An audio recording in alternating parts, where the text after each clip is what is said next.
الحمد لله رب العالمين والصلاة والسلام على سيد الأنبياء والمرسلين وعلى آله وأصحابه أجمعين أما بعد فأعوذ بالله من الشيطان الرجيم بسم الله الرحمن الرحيم وَلَقَدْ زَيَّنَّا السَّمَاءَ الدُّنْيَا بِمَصَابِيحَ وَجَعَلْنَاهَا رُجُومًا لِلشَّيَاطِينِ وَأَعْتَدْنَا لَهُمْ عَذَابَ السَّعِيرِ صدق اللہ العلی العظیم۔ محترم حضرات، میں نے آپ کے سامنے سورہ ملک کی ایک آیت تلاوت کی ہے جس میں اللہ رب العزت ارشاد فرما رہے ہیں، بے شک ہم نے قریبی آسمان کو چراغوں سے آراستہ کر دیا اور انہیں شیطان کے مارنے کا ذریعہ بنا دیا، اور ہم نے ان کے لیے دہکتی ہوئی آگ کا عذاب تیار کر رکھا ہے۔ یہ آیت کس سلسلے میں ہے؟ آسمان دنیا پر اللہ رب العزت نے جو ستارے بنائے ہیں اس کے متعلق ہے۔ مصابیح کہتے ہیں چراغ کو، کہ اللہ رب العزت نے ان ستاروں کو روئے زمین پر رہنے والوں کے لیے چراغ بنا دیا۔ پہلے زمانے میں کوئی ایسی چیز یا ایسا آلہ نہیں ہوتا تھا جس سے راستے کا تعین کیا جائے۔ آج کے زمانے میں تو گوگل میپ کے ذریعے کسی بھی وقت کتنے بھی اندھیرے میں سمت کا اندازہ کیا جا سکتا ہے، چلا جا سکتا ہے، لیکن پرانے زمانے میں زیادہ نہیں، اب سے 50 سال پہلے بھی ستاروں کے ذریعے ہی راستے کا تعین کیا جاتا تھا کہ ہمیں کس طرف جانا ہے۔ رات کی تاریکی میں ستاروں کو دیکھ کر اندازہ ہوتا کہ ہمارا سفر کس جانب ہوگا۔ یہ سمندر میں بھی ایسا ہی ہے اور خشکی میں بھی ایسا ہی ہے، بلکہ آج بھی سمندر میں جب آلات کام نہیں کرتے تو پائلٹ جو شپ چلانے والے ہیں وہ ان ستاروں کی ہی مدد لیتے ہیں۔ ایک تو مفسرین نے مصابیح کا ترجمہ چراغوں سے کیا ہے، یعنی زینت بخشی ہے آسمان دنیا کو، اور دوسرا ترجمہ یا تفسیر یہ کی گئی ہے کہ اللہ رب العزت نے ان ستاروں کے ذریعے رہنمائی فرمائی ہے۔ پھر آگے آیت میں اللہ رب العزت نے ارشاد فرمایا، اور انہیں شیطان کے مارنے کا ذریعہ بنایا۔ یہاں جو لفظ استعمال کیا گیا ہے وہ ہے رجوم۔ یہ اصل میں جمع ہے رجم کی۔ رجم کہتے ہیں نشانہ لگا کر مارنے کو، تاک کر مارنے کو۔ اصل میں رجم تو مصدر ہے، اس کی جمع نہیں آتی، مگر اس کا جو معنی مراد لیا گیا ہے وہ یہ ہے کہ تاک کر مارا جائے۔ اللہ رب العزت نے جو لفظ استعمال کیا ہے اس سے مراد یہ ہے کہ ستاروں کے ذریعے اللہ رب العزت شیطانوں کو تاک کر نشانہ مارتے ہیں۔ دراصل یہ کیا چیز ہے؟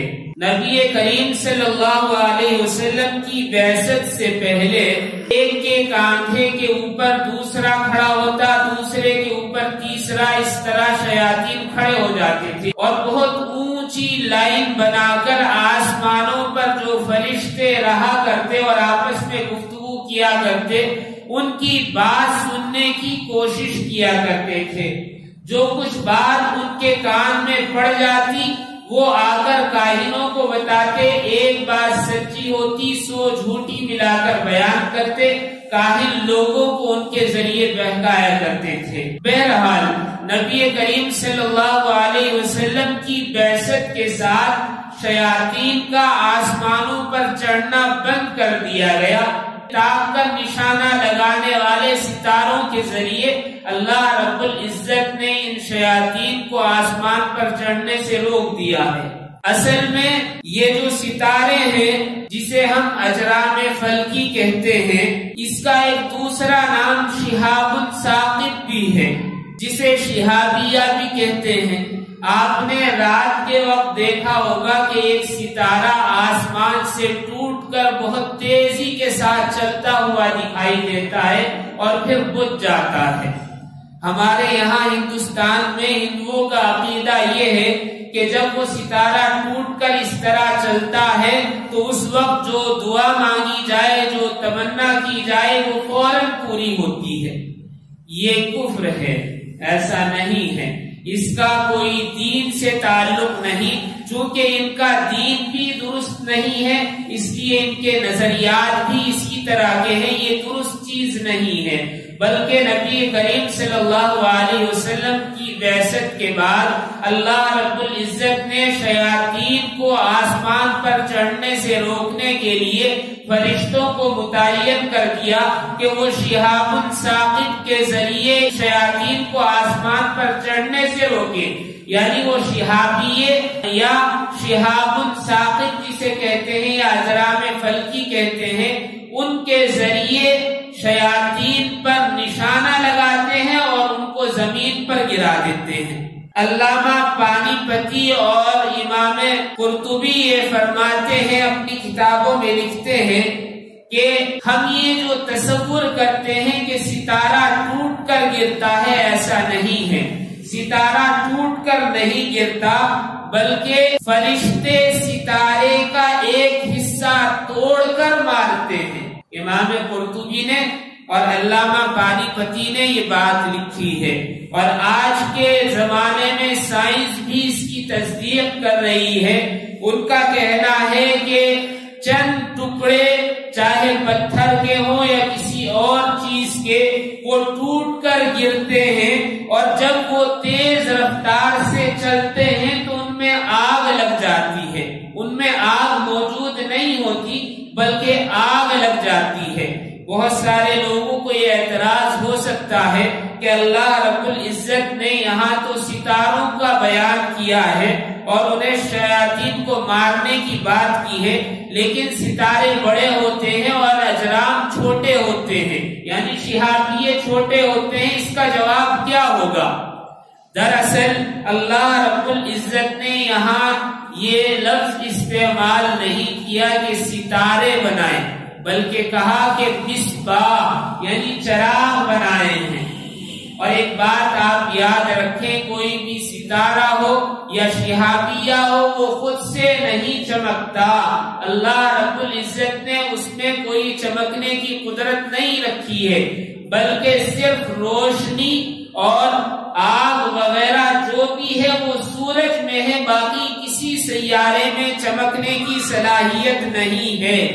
دراصل یہاں ستارے جو کہا گیا ہے تو اس کا مطلب یہ ہے کہ وہ چھوٹے چھوٹے شہابیے یا ستاروں کے وہ ٹکڑے یا وہ پتھر جو ستاروں سے ٹوٹ کر بکھر گئے ہیں، فرشتے ان کو لے کر شیاطین پر مارتے ہیں۔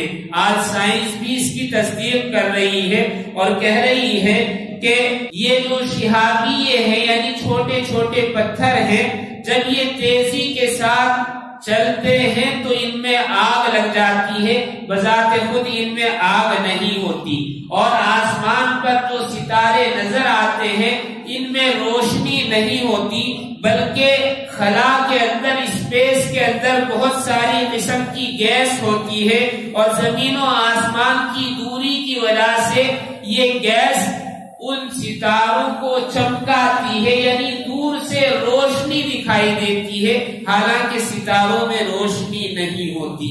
یہ اجرام فلکی یا یہ شہابیے اور یہ شہاب ثاقب کیا ہے؟ قرآن نے تو صاف بیان کر دیا کہ شیاطین کو مارنے کے لیے ہیں، یعنی شیاطین کو مارنے کے کام میں لائے جاتے ہیں، اور مارتے کون ہیں؟ فرشتے مارتے ہیں۔ یہ ہماری دنیا کے اطراف ہی ہیں، اس لیے کہ اسی دنیا میں شیاطین ہیں، باقی دوسری دنیاؤں میں ہمیں علم نہیں ہے، تو ہمیں اس بات کی خبر بھی نہیں ہے کہ شہابیے دوسری دنیا میں ہیں یا نہیں۔ بہرحال ایک چیز یہ کہ یہ شہابیے صرف کہنے کی بات ہے یا حقیقت ہے؟ دراصل یہ بالکل حقیقت ہے، اس لیے کہ قرآن نے کہا اور آج سائنس اس کی تصدیق کر رہی ہے، اس لیے کہ شہابیے زمین پر گرتے ہیں اور مختلف ٹکڑوں میں بکھر جاتے ہیں۔ 1908 میں سائبیریا میں ایک شہاب ثاقب گرا جس کے گرنے سے 2000 کلومیٹر کا علاقہ جل کر بالکل تباہ ہو گیا، کوئی چیز وہاں باقی نہیں رہی، اتنی زیادہ اس میں گرمی اور تپش اور آگ ہوتی ہے۔ 20ویں صدی عیسوی کے دوران 2 بڑے شہابیے گرے جن میں سے ایک کا وزن 60 ٹن تھا۔ آسمان پر ایسا لگتا ہے کہ باریک لکیر ہے، باریک سا نقطہ ہے، لیکن جب زمین پر یہ آتے ہیں تو پتا چلتا ہے کہ بہت بڑے ہیں۔ اگر یہ کسی پر گر جاتا تو کیا عالم ہوتا۔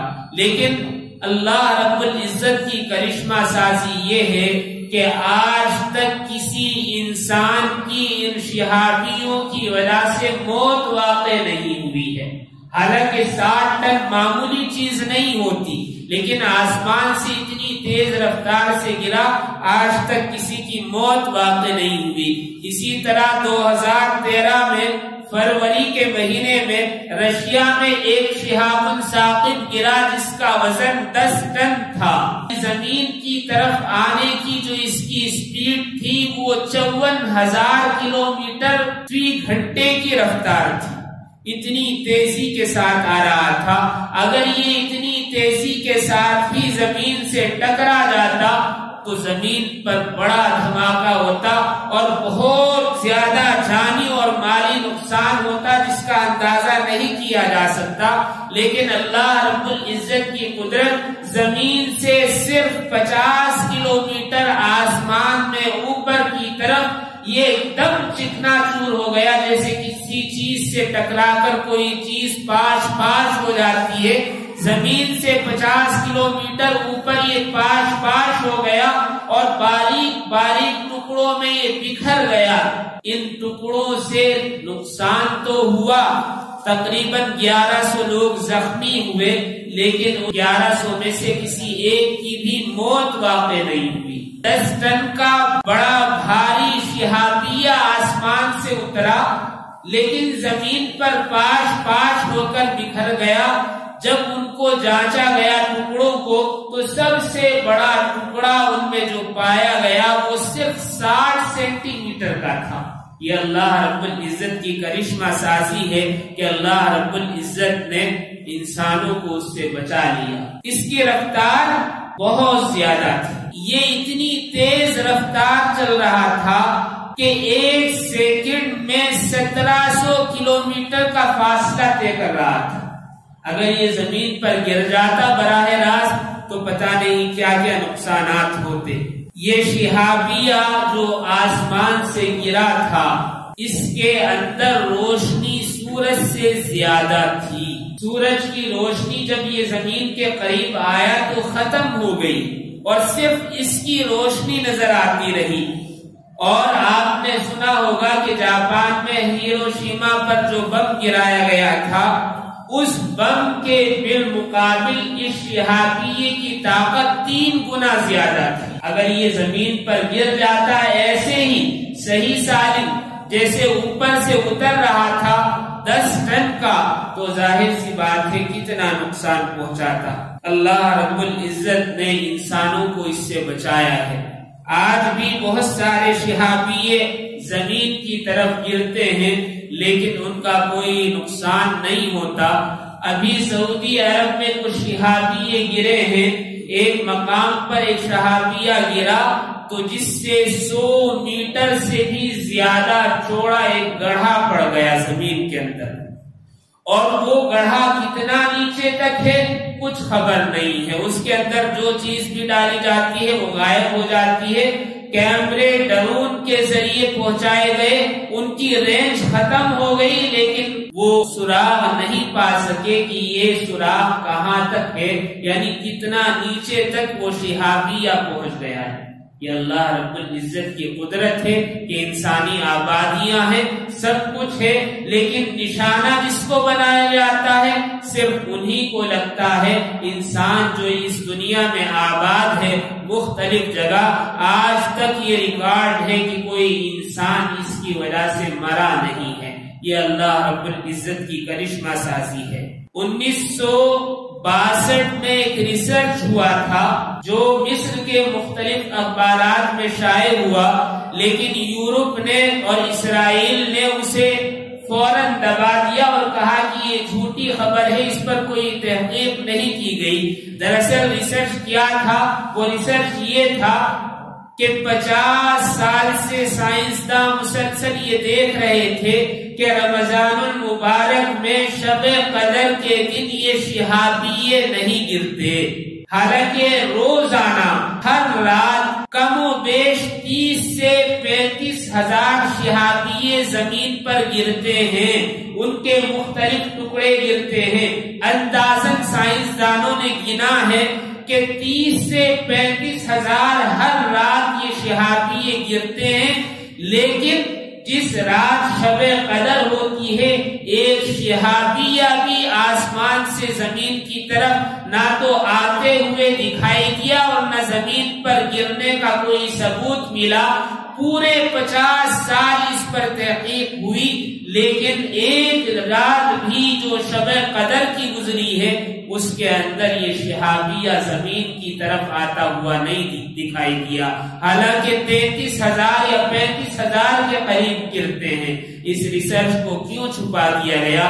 اس لیے کہ اگر یہ ریسرچ ظاہر ہو جاتا اور پبلک میں لیک ہو جاتا تو ساری مخلوق پر یعنی انسانوں پر یہ بات واضح ہو جاتی کہ قرآن کریم اور نبی کریم صلی اللہ علیہ وسلم نے جو بیان کیا ہے وہ بالکل سچ اور حق ہے، اس لیے کہ اس سے واضح ہو جاتا کہ اسلام سچا مذہب ہے، اور پھر ظاہر سی بات ہے کہ ساری مخلوق اسلام کی طرف متوجہ ہو جاتی، دیگر مذاہب اسلام قبول کر لیتے۔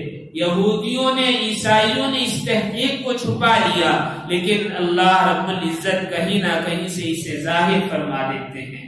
حضرت عبد الرحمن صفی رحمۃ اللہ علیہ اس واقعے کو لکھتے ہیں کہ ایک آدمی سفر میں گیا، کافی دن سفر میں رہا، جب واپس آیا تو دیکھا کہ اس کے ہو بہو شکل اختیار کر کے ایک شیطان نے اس کی بیوی پر قبضہ کر رکھا ہے، یعنی اس کی شکل و شباہت اختیار کر کے اس کے پاس جاتا رہا اور رہتا رہا، بیوی کو خبر نہیں۔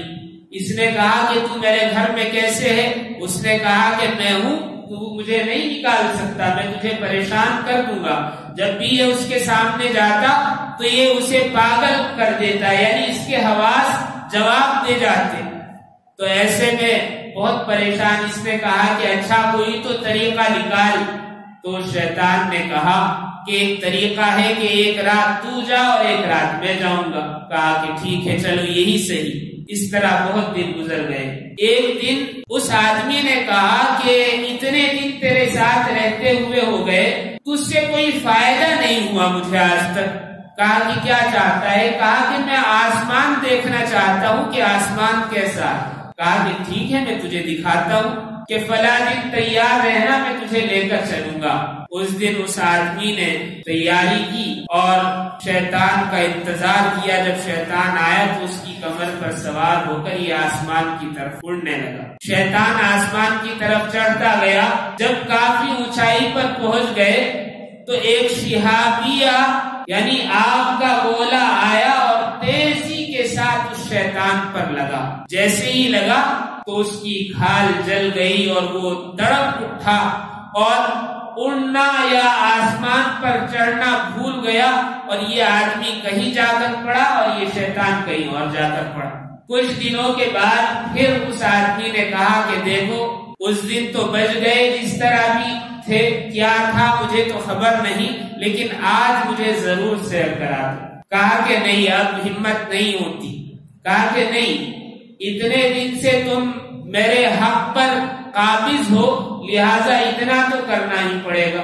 کہا کہ چلو ٹھیک ہے، آج پھر کوشش کرتے ہیں۔ شیطان نے اپنی کمر پر اسے سوار کیا اور آسمان کی طرف لے کر چلا۔ جب ٹھنڈی ٹھنڈی ہوا لگی تو اس آدمی کو نیند آنے لگی، اونگنے لگا۔ تو شیطان نے کہا کہ دیکھو سونا مت، اس لیے کہ اگر سو گئے تو گر جاؤ گے۔ تو اس نے کہا کہ نہیں، مجھے نیند آ رہی ہے، میں کیا کروں؟ کہا کہ کوشش کرو، جاگتے رہو۔ کہا کہ اچھا ٹھیک ہے۔ لیکن ظاہر سی بات ہے، ایک مثال مشہور ہے، جب نیند آتی ہے تو سولی پر بھی آ جاتی ہے۔ اسے نیند کا غلبہ تھا تو اسے جمائی آئی۔ نبی کریم صلی اللہ علیہ وسلم نے امت مسلمہ کو سکھایا کہ جمائی آئے تو لا حول پڑھنا چاہیے۔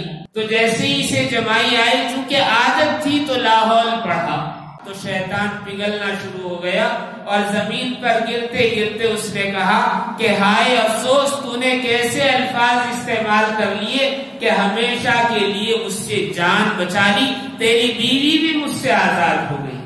اللہ اکبر۔ اس سے معلوم ہوا کہ لا حول ولا قوت الا باللہ پڑھنے سے شیطان انسان سے دور ہو جاتا ہے، اور اس کی جو شر انگیزیاں ہوتی ہیں، شرارت ہوتی ہے، ان سے بچ جاتا ہے۔ بہرحال اس سے معلوم ہوا کہ اللہ رب العزت نے امت محمدیہ کو بچانے کے لیے آسمان پر بھی انتظام کر رکھا ہے اور زمین پر بھی ان کو ایک وظیفہ دے رکھا ہے، لا حول ولا قوت الا باللہ۔